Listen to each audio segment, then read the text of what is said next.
ঢাকার অন্যতম প্রবেশদ্বার গাবতলী থেকে।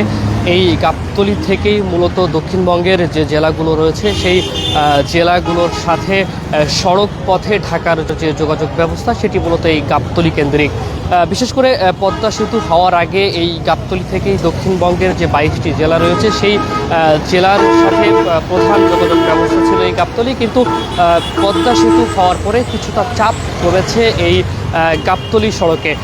আজ থেকে শুরু হচ্ছে ত্রয়োদশ জাতীয় সংসদ নির্বাচন উপলক্ষে যে ছুটি ঘোষণা করা হয়েছিল বাংলাদেশ সরকারের পক্ষ থেকে, সেই ছুটি আজ থেকে শুরু হচ্ছে। গতকাল শেষ অফিস হচ্ছে। আমরা গতকাল রাতে দেখেছিলাম যারা বিভিন্ন পেশায় চাকরিজীবী, যারা কর্মের সন্ধানে এই ঢাকা শহরে থাকেন, তারা ঢাকা শহর ছেড়ে গতকাল রাত থেকে তাদের গ্রামের উদ্দেশ্যে তাদের যে ভোটার অধিকার রয়েছে সেটি প্রয়োগের জন্য তারা কিন্তু ঢাকা শহর ছাড়ছেন।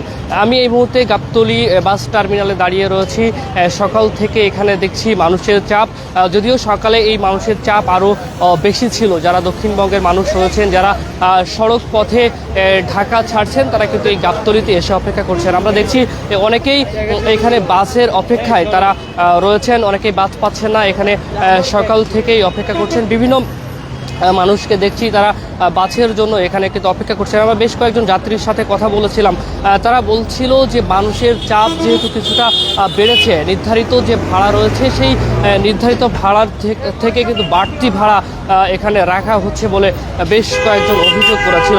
বিশেষ করে ঢাকার শহরে যারা থাকেন, গ্রাম থেকে যারা এই ঢাকা শহরে কর্মের সন্ধানে এসে থাকেন, তারা কিন্তু বছরে যে দুটি ঈদ রয়েছে সেই দুটি ঈদ ছাড়া বড় ছুটি তারা পান না। সেক্ষেত্রে যেহেতু 4 দিনের ছুটি পেয়েছেন, সেজন্য তারা ঢাকা ছেড়ে ভোটার অধিকার প্রয়োগের জন্য এবং এই ছুটিটা তাদের পরিবারের সাথে কাটানোর জন্য কিন্তু তারা ঢাকা ছাড়ছেন। আমি এই মুহূর্তে আপনাদেরকে একটু গাবতলীর যে চিত্র সেটি দেখানোর চেষ্টা করছি। আপনারা দেখছেন পরিবার নিয়ে ঢাকা শহর ছাড়ার জন্য তারা কিন্তু অপেক্ষা করছেন।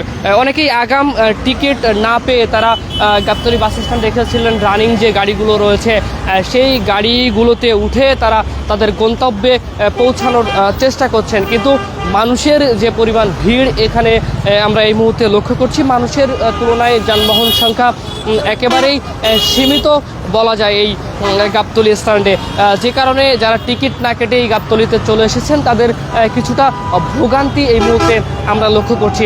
অনেকেই যেহেতু লম্বা ছুটি, 4 দিনের ছুটি, পরিবার নিয়ে এসেছেন, তাদের সাথে বাচ্চা রয়েছে, অনেক বৃদ্ধ মানুষও কিন্তু এখানে রয়েছেন, তারা ছুটি কাটাতে তাদের পরিবারের কাছে ফিরছেন।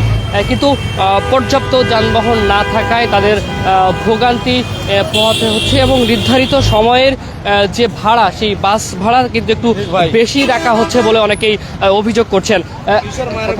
আমরা একটু একজন যাত্রীর সাথে কথা বলার চেষ্টা করবো। আপনি কোথায় যাচ্ছেন? ভাই রাজশাহী। বাসের টিকিট পেয়েছেন? না, টিকিট পাই নাই। ভাড়া বেশি রাখা হচ্ছে? ভাড়া তো অনেক বেশি, বিপুল ভাড়া। টিকিট পেয়েছেন? না, টিকিট পাইনি। 2 ঘন্টা হয়ে যাচ্ছে এটি দ্বারা আছে। কেমনে লাইনের গাড়িতে যাওয়া হচ্ছে? লাইনে, রাজশাহীর লাইনের গাড়ি। এখানে আমরা দেখছি যানবাহনের খুবই সংকট, অনেক মানুষ রয়েছে কিন্তু যানবাহন নেই।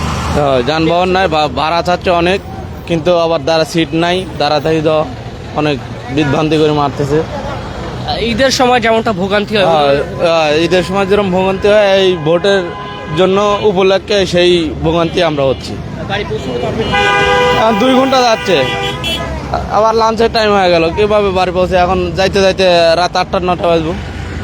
দর্শক, আপনারা শুনছিলেন আমরা এখানে একজন ভুক্তভোগীর সাথে কথা বলছিলাম। তিনি বলছিলেন যে বেশ কয়েক ঘন্টা যাবৎ তিনি এই গাবতলী বাস টার্মিনালে এসে অপেক্ষা করছেন, কিন্তু কাঙ্ক্ষিত যে বাসের টিকিট না, যদিও টিকিট মিলছে সেই টিকিটের দাম নির্ধারিত ভাড়ার থেকে কিন্তু বেশি রাখা হচ্ছে এবং অনেকেই চেষ্টা করছেন রানিং যে গাড়িগুলো রয়েছে সেই গাড়িতে উঠে তাদের গন্তব্যে পৌঁছানোর জন্য, কিন্তু যানবাহন সীমিত থাকায় এবং যাত্রীর চাপ বেশি থাকায় সেই গাড়িতেও তারা উঠতে পারছে না। তো দর্শক, এই ছিল আমার কাছে গাবতলী বাস টার্মিনাল থেকে ঘরমুখ মানুষের সবশেষ পরিস্থিতি।